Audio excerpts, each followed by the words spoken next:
विस्कल बारसा दोस्तों, welcome back to a new video. आज हम लोग बात करने वाले हैं कुछ टॉपिक्स के बारे में, जहां पर हम लोग बात करेंगे क्यों हांजी चाचा बार्सिलोना के प्लेयर्स पे गुस्सा हैं after the match against Mallorca. और हम लोग इस पे भी बात करेंगे क्या बार्सिलोना कंसीडर कर रही है मार्क कसाडो को बेचने के लिए, और क्या बार्सिलोना को मार्क कसाडो को बेचना चाहिए इस मार्केट में।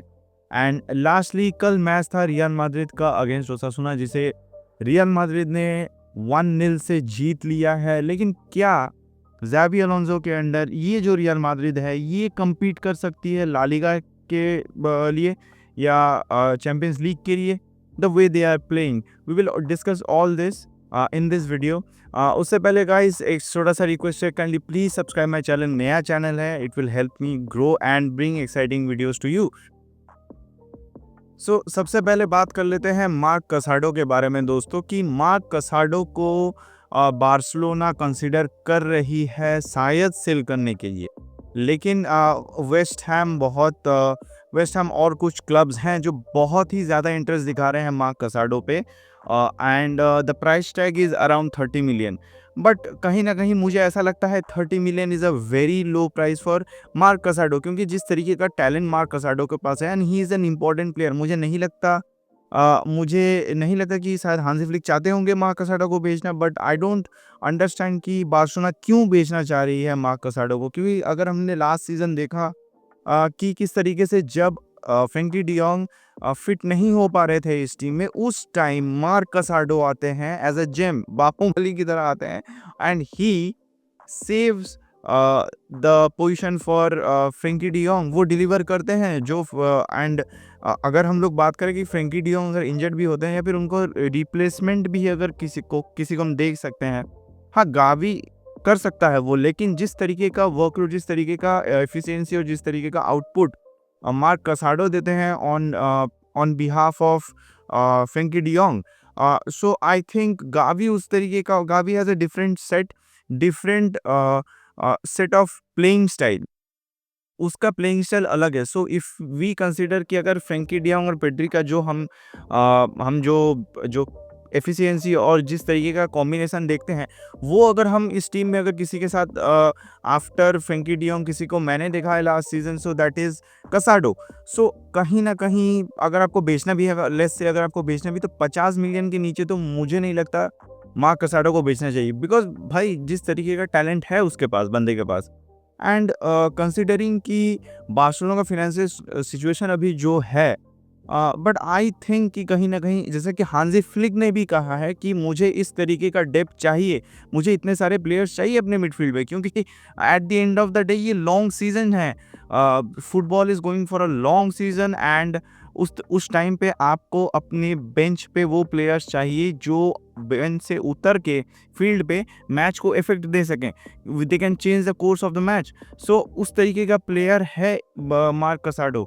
सो मुझे नहीं लगता कि Barcelona should sell mark कसाडो at this point of time, but देखते हैं क्या होता है। बट अगर आपको बेचना भी है तो 50 मिलियन से नीचे तो बात ही नहीं होनी चाहिए मार्क कसाडो के लिए। बट हाँ, for me it's a no no no no, not at all. आप मार्क कसाडो को मत बेचिए at any cost right now.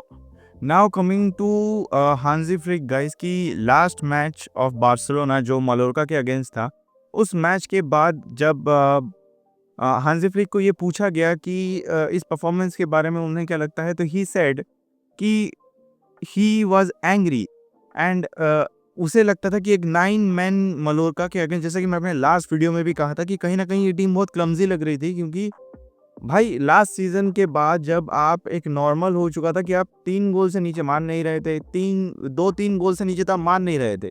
Now अगर आप, and that is against 11 man of any team. So आप जब एक 9 मैन मलोरका के अगेंस्ट खेल रहे हैं with a full blown team, और जैसा कि हांजी फ्लिक ने कहा कि उन्हें लगता है कि ओनली 50 to 60% की अपने पोटेंशियल पे खेल रही थी बार्सिलोना अगेंस्ट मलोरका। सो ये भी कहीं एक पॉइंट था जो मैंने अपने लास्ट वीडियो में भी कहा था, जिसे जैसे कि हांजी फ्लिक ने भी यही पोस्ट मैच में कहा कि he is angry and he is going to talk with the players. So ये दिखाता है कि किस तरीके का मेंटालिटी रखते हैं Hansi Flick. He wants to win every single match, not just win but dominate. और ये जो परफॉर्मेंस था, जो लास्ट मलोर्का के अगेंस्ट बार्सिलोना ने जिस तरीके का परफॉर्मेंस दिया, it was good but not up to the mark. जिस तरीके का परफॉर्मेंस हमने लास्ट सीजन देखा है, जिस तरीके का परफॉर्मेंस हांजी फ्लिक मांग रहा है, उस तरीके का परफॉर्मेंस नहीं दिया है बार्सिलोना ने against Mallorca. Although it was good but not up to the mark. With the 9-man team we could have scored 6-7 goals, और हांजी फ्लिक उस तरीके का बंदा नहीं है कि वो रुकेगा। आप 9 मैन हो, आप 10 मैन हो, आप 11 मैन हो, आप 1 मैन हो, अगर उसको 10 गोल स्कोर करने का चांस मिलेगा, he will score, he won't show you any mercy. और इसी तरीके का टीम बनाना चाहता है हांजी फ्लिक। हांजी फ्लिक क्यों हम बोल सकते हैं कि इस करंटली इस मॉडर्न डे फुटबॉल में one of the best coach है। अगर आप एक फुटबॉल टीम में सबसे ज़्यादा इंपॉर्टेंट एक फुटबॉल प्लेयर में होता है हंगर, जीतने की, स्कोर करने की हंगर, भूख होनी चाहिए कि मुझे जीतना है, मुझे स्कोर करना है फॉर माय टीम, मुझे टाइटल्स जीतना है अपने टीम के लिए। और वो हंगर अगर किसी कोच में है at this point of time, जो मॉडर्न फुटबॉल में मैं देख रहा हूँ, दैट इज हांजी फ्लिक। और वो वही हंगर अपने प्लेयर्स में भी देखना चाहता है। लास्ट मैच में अगर आप देखेंगे, after the first half, Barcelona first half में भी बहुत सारे ऐसे सिचुएशंस थे जहां पर बार्सिलोना बहुत ही सेड, जैसे पीछे बैठ के खेल रही है, they controlling the game, they are not, मतलब एक वो एनर्जी ही नहीं है, वो इंटेंसिटी ही नहीं है कि मुझे गोल स्कोर करना है। They was like toying with Mallorca, but that is not what Hansi Flick wants from his team, जिसके कारण की वजह से ही इज एंग्री। एंड उसने ये भी कहा है इन द पोस्ट मैच कि अगर मुझे अपनी जिस तरीके का टीम परफॉर्मेंस चाहिए, अगर मुझे उस तरीके का परफॉर्मेंस नहीं मिला, he is going to make necessary changes, even if it's required to change anyone, to may bench them or change any player in the squad, he will do that। Because अगर हम लोग last जब वो Bayern Munich में भी था, जब हांजी फ्लिक बायर्न म्यूनिच से बार्सिलोना में आया, बायर्न म्यूनिच को क्यों छोड़ा उसने?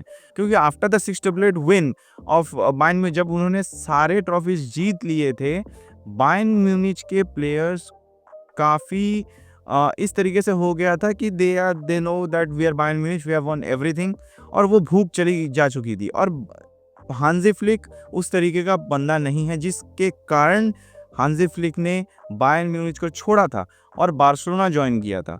सो इस at this point of time, अगर ये भूख अगर अभी से ही कम गई है, जस्ट बिकॉज आपने लास्ट सीजन एक डोमेस्टिक ट्रेबल जीता है, आपने अभी भी चैंपियंस लीग नहीं जीता है, और क्यों हर एक सीजन एक नया सीजन होता है, और you need to be that hungry. और ये इसी हंगर की वजह से शायद एक ग्रेटेस्ट प्लेयर और एक ग्रेट प्लेयर में डिफरेंस होता है, या फिर एक ग्रेटेस्ट टीम और एक ग्रेट टीम में डिफरेंस होता है, वो हंगर, हर एक सीजन आना और सेम इंटेंसिटी में हर एक सीजन में compete करना हर एक ट्रॉफी के लिए। और यही चाहता है हांजी फ्लिक, एंड हांजी फ्लिक यहीं पर नहीं रुकता है।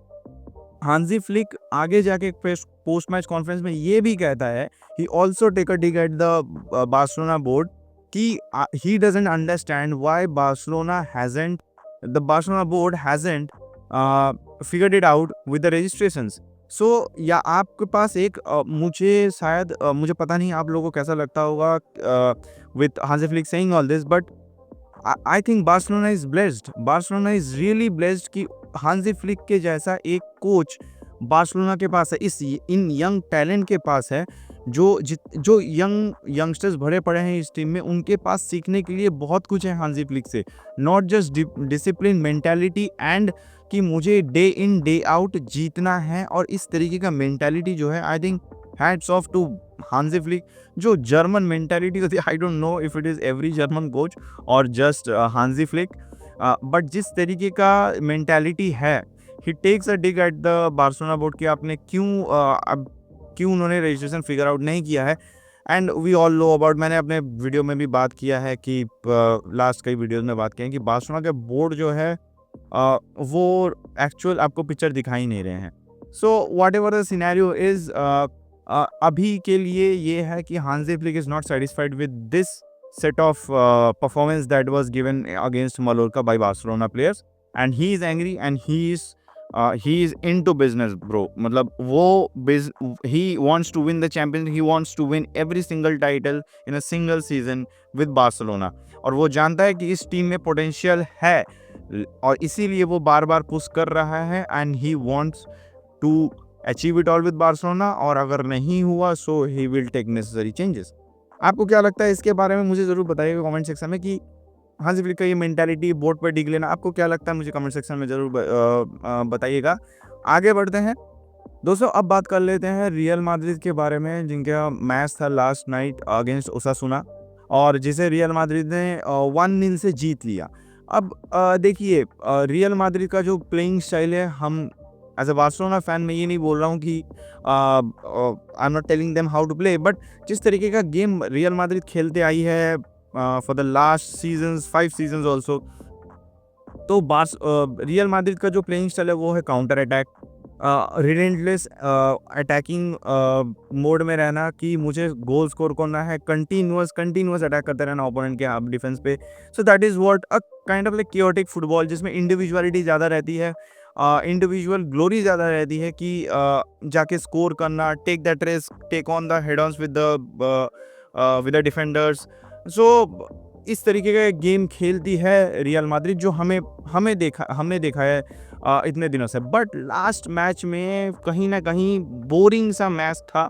क्यों क्यों अब देखिए यहाँ पर कहीं ना कहीं मैंने जितना मैच देख के मुझे इतना समझ में आया कि बहुत ही अनवांटेड और बेसलेस पोजीशन पे खेल रही थी रियल माद्रिद। मतलब जिस टाइम पे आपको सामने बॉल डिलीवर करना है, आप लेके जाइए बॉल, अटैक कीजिए, उस टाइम पे भी कहीं ना कहीं रियल माद्रिद पास कर रही थी। बहुत सारे पासेस थे, आई थिंक बेसलेस पोजीशन, ज़्यादा पोजीशन रख के होल्ड करने, कंट्रोल करने की कोशिश कर रही थी रियल माद्रिद और then go at it again and again. But I don't think so कि बहुत ही बोरिंग गेम था, ऑनेस्टली बहुत ही बोरिंग गेम था। मुझे नहीं लगता कि शायद सारे लोग मेरे साथ मैच करेंगे ओपिनियन, बट बहुत ही बोरिंग गेम था। एंड ऑल्सो और एक बात जो मैं कहीं ना कहीं ऐसा लगता है कि एक नंबर 10 क्रिएटिव प्लेयर जो होता है, जो आपके लिए वो चांसेस क्रिएट कर सकता है विद दिस पर्सन स्टाइल, कहीं ना कहीं वो प्लेयर लैक कर रही थी रियल माद्रिद, जो आपके लिए वो चांसेस क्रिएट कर सकते हैं out of the blue. And कहीं ना कहीं वो दिख रहा था। और देखिए बहुत ही बोरिंग गेम था, ऑनेस्टली बहुत ही बोरिंग गेम था। एंड हम लोग एनालिसिस करने के लिए बहुत कुछ बोल सकते हैं, बट आफ्टर हांसी फ्लिक बोल रहा हूँ, after Xabi Alonso came in to Real Madrid after so many signings, इतना पैसा गंवाने के बाद, मतलब डालने के बाद और प्लेयर साइन करने के बाद, जिस तरीके का शायद हांसी फ्लिक बोल रहा हूँ, सॉरी, ज़ाबी अलोंसो प्लेइंग स्टाइल में रख रहे हैं, कहीं ना कहीं बोरिंग था फॉर द फर्स्ट मैच। हमने देखा था एंसेलोटी के टाइम पे, देखिए एंसेलोटी के टाइम पे बहुत ही डिफरेंस था, there was no tactics, but वो chaotic football, it was more like relentless attack, individuality पे डिपेंड कर रही थी ज़्यादा रियल माद्रिद। हाँ, उस टाइम पे वो सफ़र कर रही थी क्योंकि टैक्टिकल स्ट्रेटजी कुछ वैसा था नहीं। बट कल का जो मैच था वो काफ़ी कह सकते हैं just the opposite of what Real Madrid has been doing for the past 5 to 6 seasons. So that is that. And ये रियल माद्रिद का स्टाइल नहीं है। देखते हैं अब सीज़न का पहला ही मैच था रियल माद्रिद का, down the season real Madrid कैसे इसको इम्प्रूव करती है। मुझे लगता है कि यहाँ से तो इम्प्रूव ही करना है, क्योंकि लास्ट मैच का जो गोल भी था Mbappe, the only you know the factor that led Real Madrid win, उसने वो पेनल्टी अचीव किया, ग्रैब किया और score the goal. But at the end of the day आप हमेशा पेनल्टी पे डिपेंड नहीं कर सकते हैं। सो आप रूडिगर को अभी भी पता नहीं, रूडिगर जिस तरीके का परफॉर्मेंस क्लब वर्ल्ड कप में दिया है, मुझे पता नहीं what they are going to do with Rudiger. He still there. And Rodrigo भाई जिस तरीके का टैलेंट है उसे यूज़ ना करना, making him sit on the bench. Don't know what Real Madrid is going to do with Rodrigo. उसे अभी बेचा भी नहीं है, but what they are going to do with Rodrigo we don't know. But देखते हैं, सीजन आगे जाता है, hopefully they do better. क्योंकि as a Barcelona fan also Real Madrid का जिस तरीके का प्लेइंग स्टाइल था, कल का मैच बहुत ही बोरिंग था। एंड आई डोंट नो किस तरीके का अप्रोच लेगी अब ज़ाबी अलोंसो या रियल मैड्रिड सामने के मैचेस के लिए इन द सीजन। आप मुझे बताइएगा इन तीनों टॉपिक्स के बारे में आपको क्या लगता है, वो मार्क कसाडो के बारे में हो, हांसी फ्लिक का जो ओपिनियन था टीम के बारे में, और रियल मैड्रिड का जो मैच था। आप अपना ओपिनियन बताइएगा आपको क्या लगता है इस मैंने अपना ओपिनियन दिया, आप मुझे कमेंट सेक्शन में बताइएगा आपको क्या लगता है। And again just a small request, please subscribe my channel, और बहुत ही छोटा सा चैनल है, आप सब्सक्राइब करेंगे तो बहुत मदद होगा, I can grow as a channel. मिलते हैं नेक्स्ट वीडियो में। विस्काल बादशाह।